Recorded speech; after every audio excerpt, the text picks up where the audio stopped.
Hello, everybody. Thank you for supporting my channel. Please like, subscribe, and turn on the notification bell for future content. Today, I want to talk about generational wealth. May sound boring, but very necessary because what you consume today will affect the generational wealth you have moving into the future, what your kids are going to get once you empty out the pot. What is generational wealth? You passing money, property, all kinds of assets to your kids into the future, ensuring that they have a safe investment vehicle that will usher that money into them after you're gone. And hell, most cases while you're here. Some people give it up early. Some people give it up after they're gone. But your direct relationship today with production and consumption will determine how much is left or if you have anything moving into the future. Now, the production side of everything, what are you producing today? Are you working? What type of investment vehicles do you have? Are you investing in your children? Are you educating your children? Are you letting your children know how to play the game? How all of this stuff works? Don't let them babies get into the future and then they step into the real world and the reality of finances slap them in the face because you had them, they were unprepared. Like most of us stepping out into the world and you like, oh my God, what's next? How do I navigate through this? You get slapped unexpectedly in the face with all types of financial woes. And it don't stop when you just turn 18 and walk out the door. It's continuous and ongoing for a lot of people until you learn how to manage your wealth, how to manage your finances, how to have that balance between production and consumption. And your children, they watch you consume. They watch you consume. They pick up habits from us. And if you're consuming like crazy, those are the habits that they pick up. But what about teaching them how to produce, how to generate, how to make sure that they don't blow everything? Because you could generate a whole lot of wealth, but if you pass it along to your children and they don't know what to do with it, you may as well have gone to Vegas and blown it off or spent it while you were here because that money is gone, is as good as gone because your kids don't know what to do with it. Raising financially independent adults is important if you want to build lasting wealth, if you want to hold on to it. You can say, yeah, I'm passing it down. I'm doing that part. But like I said, if you don't teach your kids how to hold on to it, they going to pop bottles for the rest of their life. They going to not know what to do with it. And it's all going to fly out the window. Nothing on the production end. None of the kids doing nothing on the producing. They're not producing nothing. They don't have businesses. They don't know what to do with it. They don't know how to bring money back in. Everything is just seeping out. Nothing coming back because the kids don't know what to do. And that's how most families fall into it because they lacked while they were here, while they were young and energetic enough to be patient with their kids and teach them all of this stuff and let them know that finances is not so scary once you really get into it. It looks intimidating. It feels intimidating. It sounds intimidating, but it's very freaking necessary. Now, you can invest in your children, teach them how other investment vehicles are like the stock market. You can invest in the stock market. You could take individual businesses, invest in those individual businesses that you think that are going to be around in the future. You think those businesses are going to last the test of time to your retirement, through your retirement, and to your children.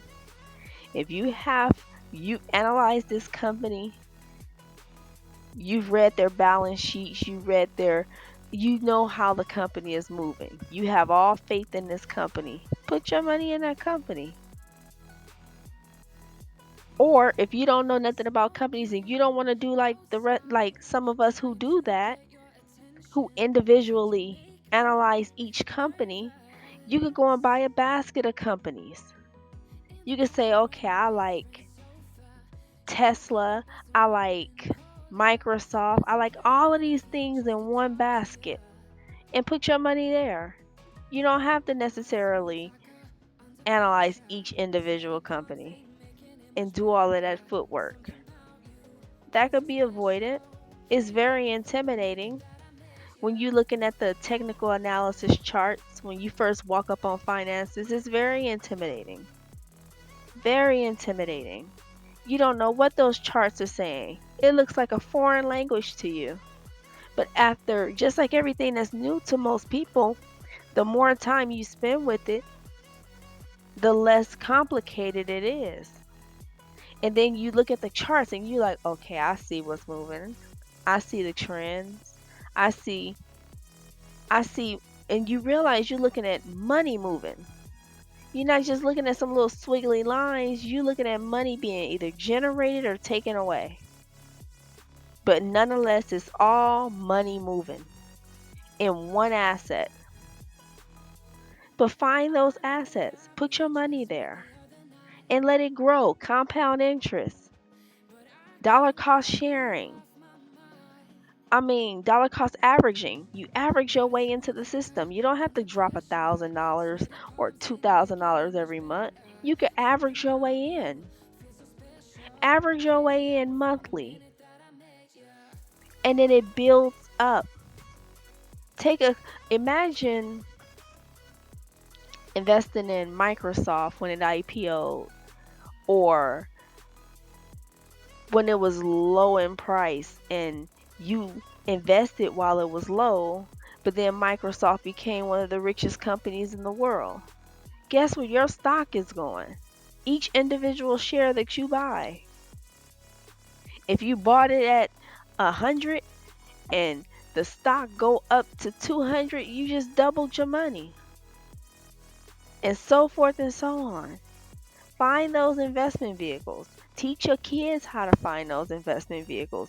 You'll be amazed at how many in me in my finance journey and learning all of this beautiful stuff and learning how money works and how the system works and how to play the game. You run into all of these young men who are sitting at home in probably what looks like their childhood bedroom, and they into the computer, they into technical analysis, they reading the heck out of those charts. No one can predict those charts, and if anybody ever tells you they can predict those charts, turn away, walk away, get far away from them with your money, because you about to lose everything. Nobody can predict the market. Even the best traders in the dang on world, the best hedge fund managers, the best of the best, the type of people that multimillionaires and multi-billionaires pay, the hedge fund managers, to move their money. Venture capital firms, put my money there, move my money. Yeah, they have to know all of that.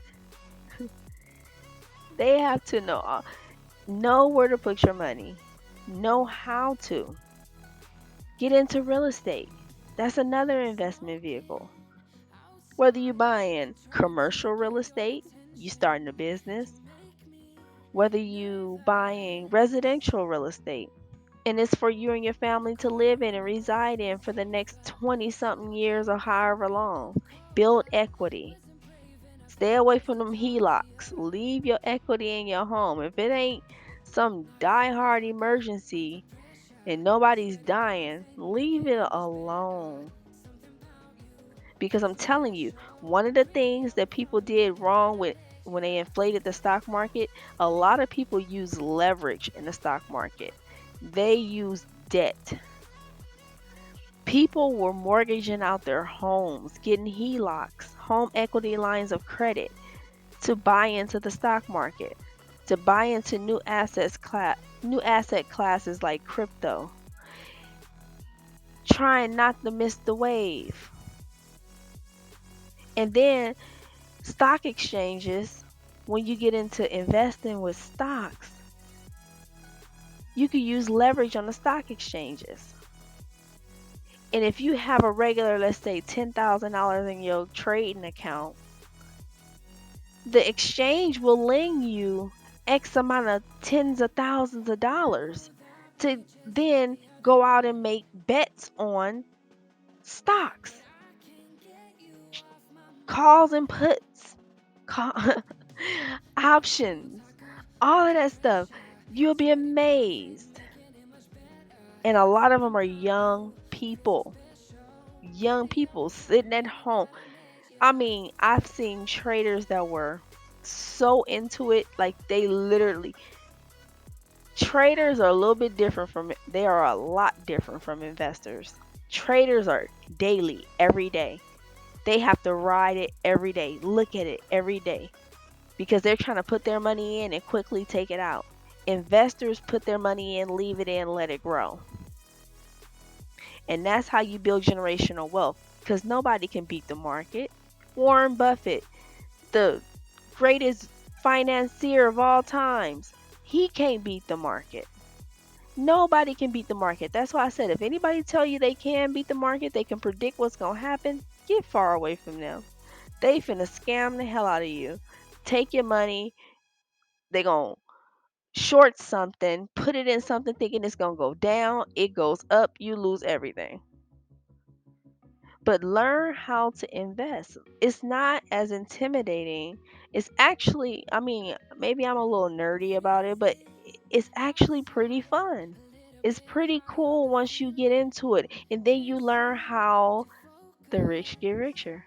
You learn their investment vehicles. You learn how debt is not such a bad word to rich people.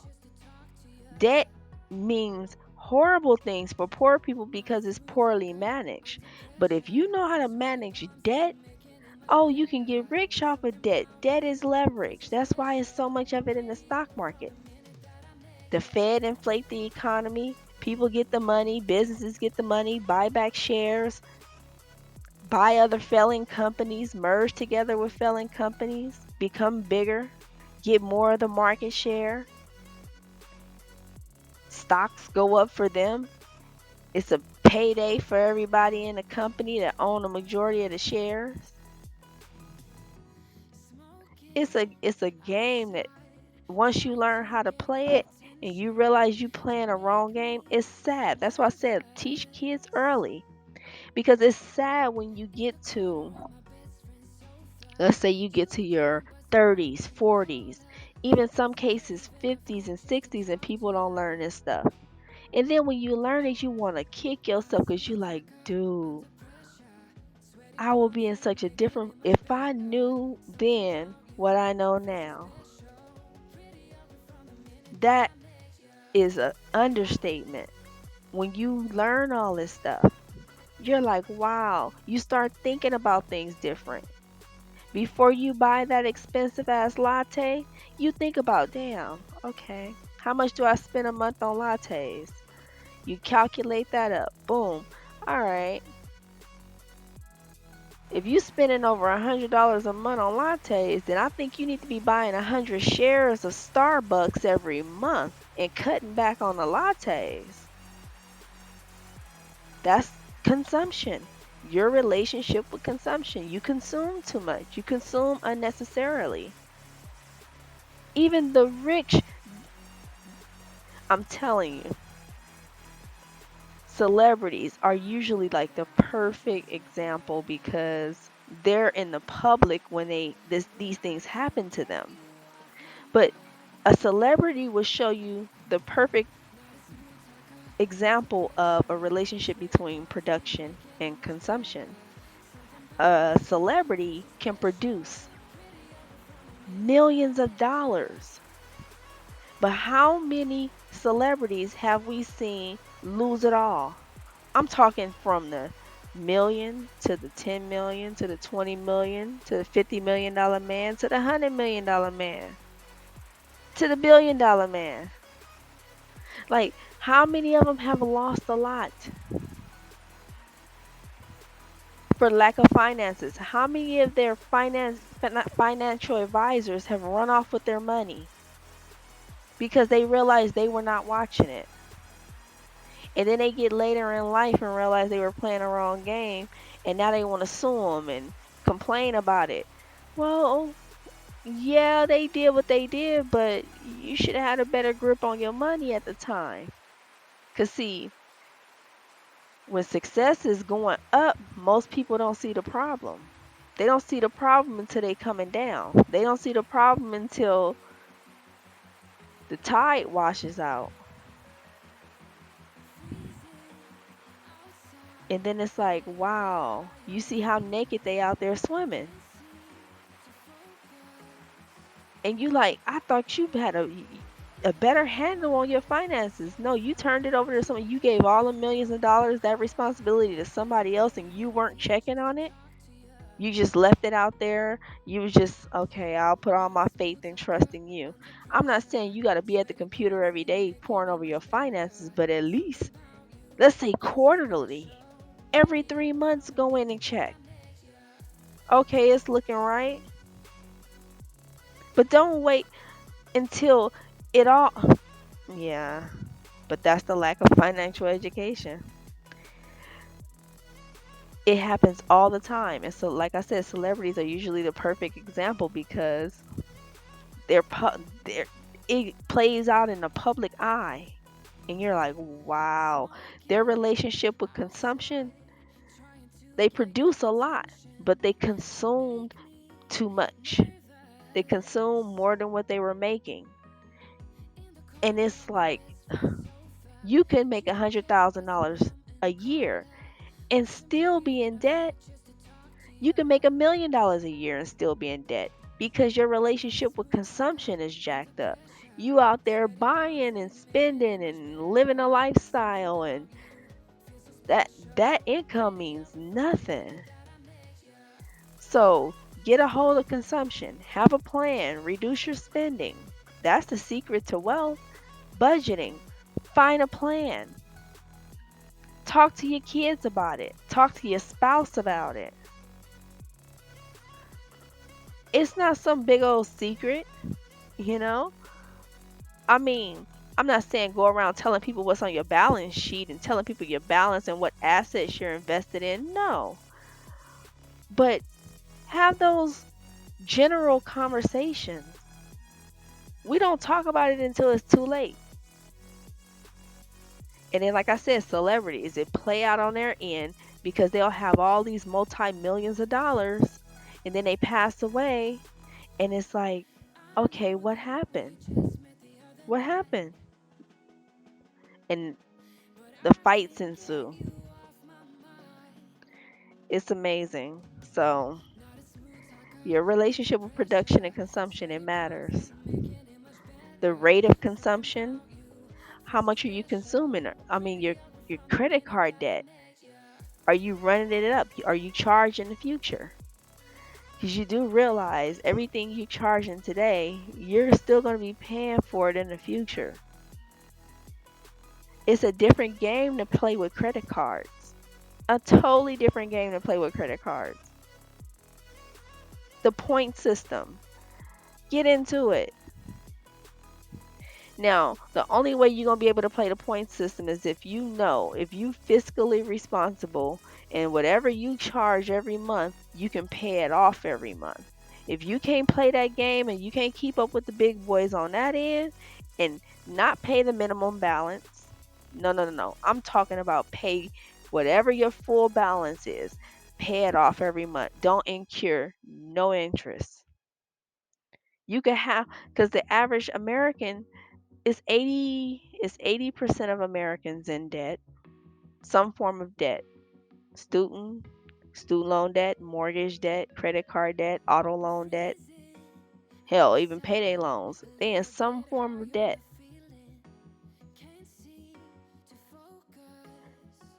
So a lot of people can't play that game. They balance and they have the average of 5 credit cards. 5 credit cards. It's 331 million Americans. We have 550 million credit cards floating through the system to today. That's a lot of debt. 19.7, I believe, trillion dollars of consumer debt. Consumer debt. Everybody charging it. Tell me that bubble ain't gonna pop. It's amazing. Charging everything to the future to the point where the United States government, our federal deficit is 31 trillion. Plan consumption. It ain't just individual households that consume too much, it's whole countries, federal governments that consume too much. They are over budget, don't know how to balance their own sheets. But they're learning lessons now because they picking up the rate of production. They emphasizing that. Produce more, produce more, produce more. Yeah, 2020 taught a lot of people a lot of lessons. Production includes, let's say, generating cash. How do you generate your cash? You do a 9 to 5, businesses, real estate property, stocks and bonds, all type of investment funds. All of that produces generational wealth. You have a few ways to ensure or make sure that that money gets to the next generation. Like I said, just properly financially plan. Invest in your children's education. Invest in your financial education. Go out there, learn it. It's intimidating, but it's very necessary. Trust me. Real estate, get into it. Commercial, residential, get into it. Precious metals, gold and silver. A lot of people sleep on it, but that's an investment vehicle. People invest in collectibles, things like art, fine art, getting nice returns. Corporate stocks, just talked about that. Find those investment vehicles. Make sure that that money gets down to your next generation. You can't. It's imperative. It's imperative. I mean, I can't stress it enough, but a lot of people tend to not care, or, you know, they're too trapped. They're too a part of the debt cycle. They can't get out. They're in a loop. And that's why wealth is disappearing. It's disappearing due to inflation. The feds have to hike up the interest rate. The cost of everything is going up, which means wealth disappears from your family. Your assets are devalued. All types of things. They come through, you got to pay taxes. Inflation, high interest rates, bad investment decisions. And then when money get passed from heir to heir, from generation to generation, it it diminishes. That has been proven. It has diminished. It's a lot of families who were rich in the 18th, 19th century. They're no longer rich no more. Nobody produced anything outside of the originator who generated the wealth in the first place, way back in the 18th, 19th century. Nobody else along the bloodline produced anything. And that lends to a lot of young folks, young family members are ill prepared, unwilling to shoulder the responsibility of wealth stewardship. They're like, "No, I don't want to." And believe it or not everybody want to be rich. Some people like just the mediocrity. They're okay with, okay, I have all of my necessities. I'm okay. I don't want to shoulder the weight of finances. I don't want to shoulder the weight of managing all of this for my family. And that's okay. That's fine. It's not for everybody. So some people just totally opt out the system. They don't care about what's getting passed down to them. They don't want it. You get into the and then they go into the regular workforce. I mean, or they stay in the regular workforce and just do their thing. They don't want to. They don't want to. I don't blame them.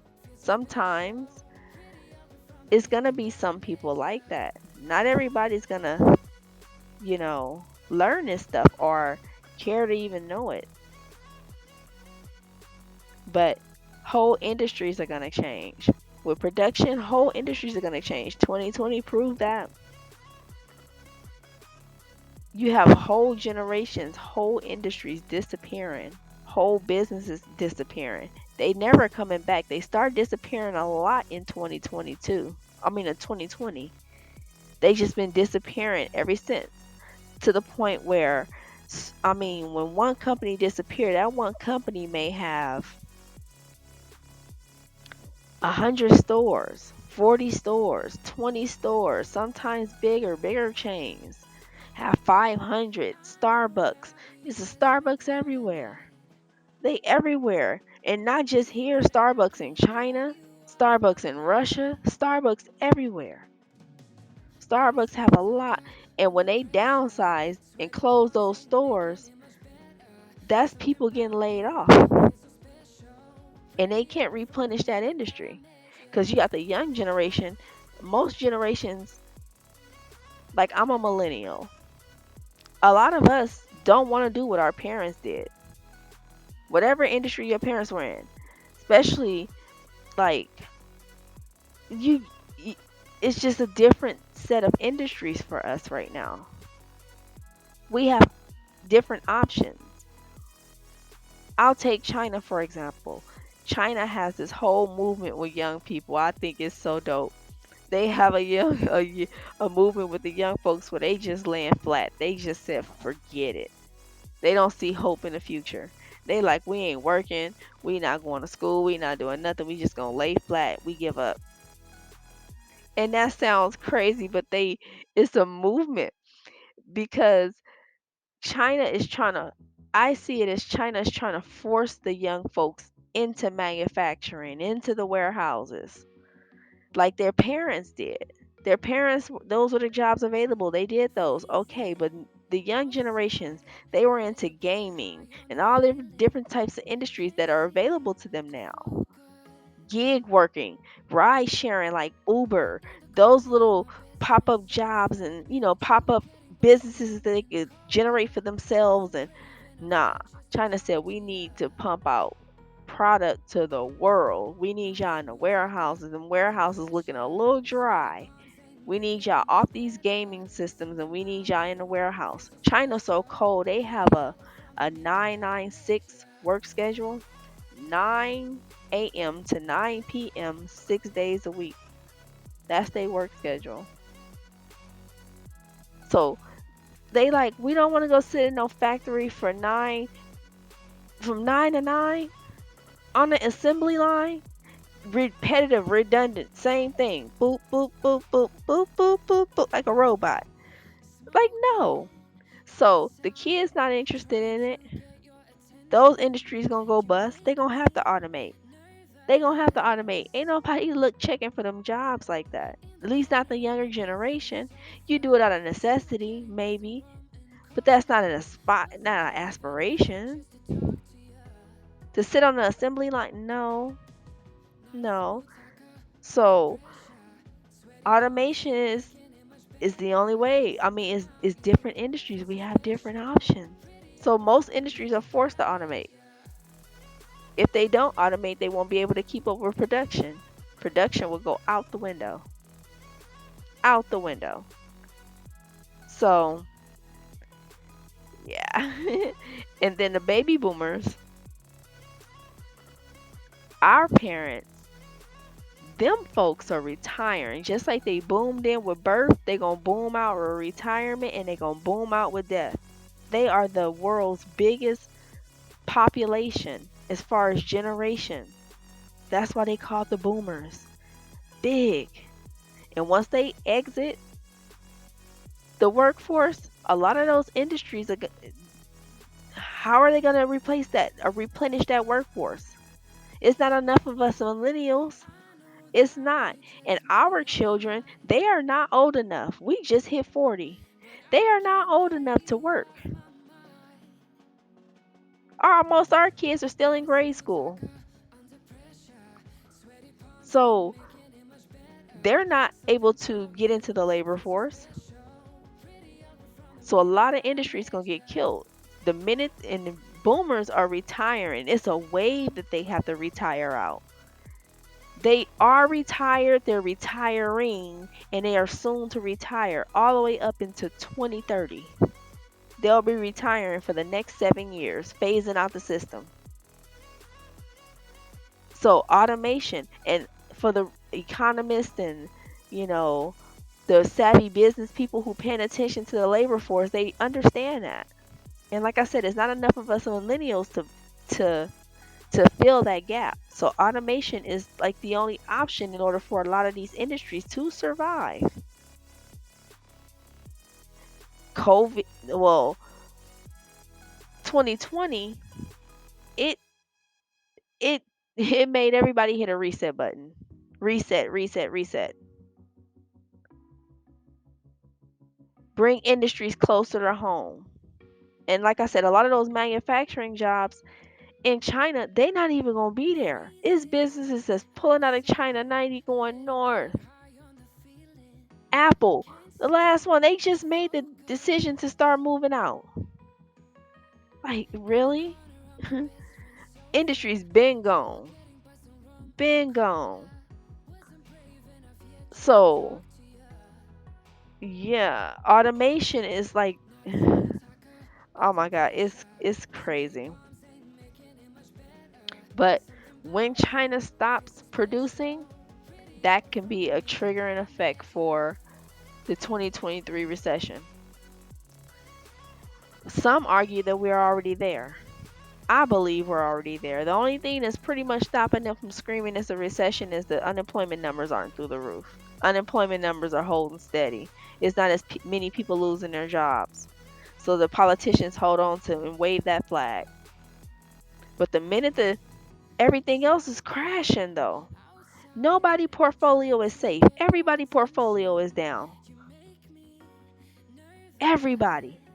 They either cashed out or their portfolio is down. Either of the two options.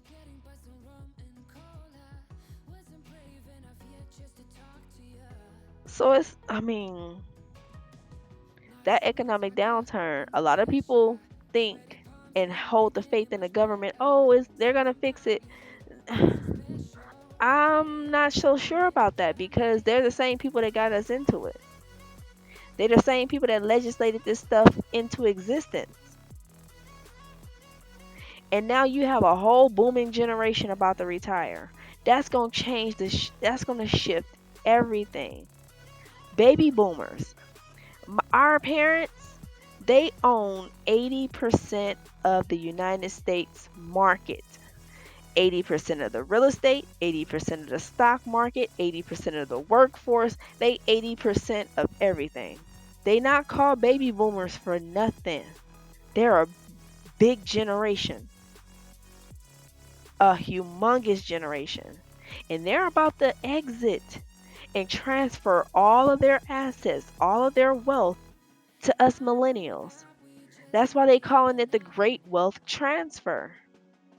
That's trillions of dollars. We're talking to the tune of $31 trillion being transferred from one generation to the next. Some people gonna lose out. Some people that like some parents like baby boomers went out and they had their home paid for and they decided to take out debt on their home and they used the debt to gamble in the stock market hoping that because everything was running up. It's been a, a bull run from what 2008 all the way to 2023. A bull run, everything going up, so you could spit on something and make money. So people were gambling and fearing of missing out, and they threw their money in there, mortgaged out their home, and threw it in there. Well, when everything crashed at the end of 2020, and now still crashing in 2023, their assets are depleting. That mortgage has to be paid back. They're retired. They're on a fixed income. How are they going to pay that back? Now all of their retirement money is being funneled right back into escrow or into escrow. They're not using it to live, they're using it to pay down a mortgage that they took out on their house when they got it paid off before they retired. It's amazing. And inflation killing the value of their home, inflation killing the value of the goods they bring in their home, the toilet paper, the food, the utilities, everything is inflated. So their fixed income, their retirement income is fixed. So I don't know.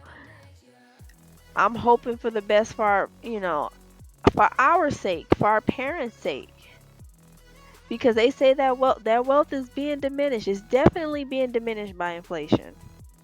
So hopefully our parents were prepared. They had their assets in order, you know, ready to move that vehicle to the next generation successfully.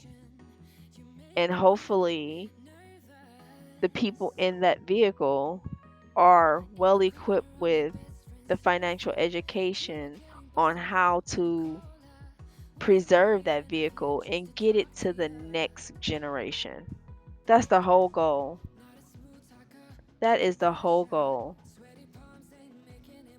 But hopefully people, 2020, like I said, it was a wake up call for a lot of people. Some it was not. Some used that time at home under lockdown to, you know, gain more skills and learn how to do things and read some books and figure out some things. Some of us started long before COVID, but it's never too late. Jump in. Like I said, it looks intimidating, but once you get past all of the charts and the graphs and the this and the, it's actually very interesting. So hopefully we can unpack it together. I spent a lot of time on it. I try to figure all this stuff out, how to keep it, how to family trust, wills. Like I said, so many people forget about those little small things because they're so into what they're doing right now. They don't think about, oh, I need a will. I need to set this up. I need to add conditions onto my money. I need to add specifications. Who gets it? Naming my beneficiaries. Making sure that vehicle get to the next destination. But hopefully people don't crash their vehicles and be out here reckless driving and drunk driving and all this stuff with their investment vehicles because your children are dependent on it. The next generation, they're dependent on it. So hopefully we get it right. I'm hoping for us all. 2023 is going to be very interesting. A lot of it's going to start unfolding, or it's already started unfolding, but a lot more is going to unfold in 2023, and so forth and so on.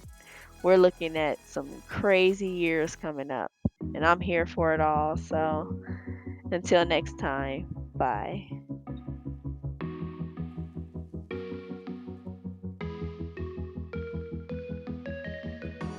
Freezing outside, a little bit high on the feeling. Can't seem to focus.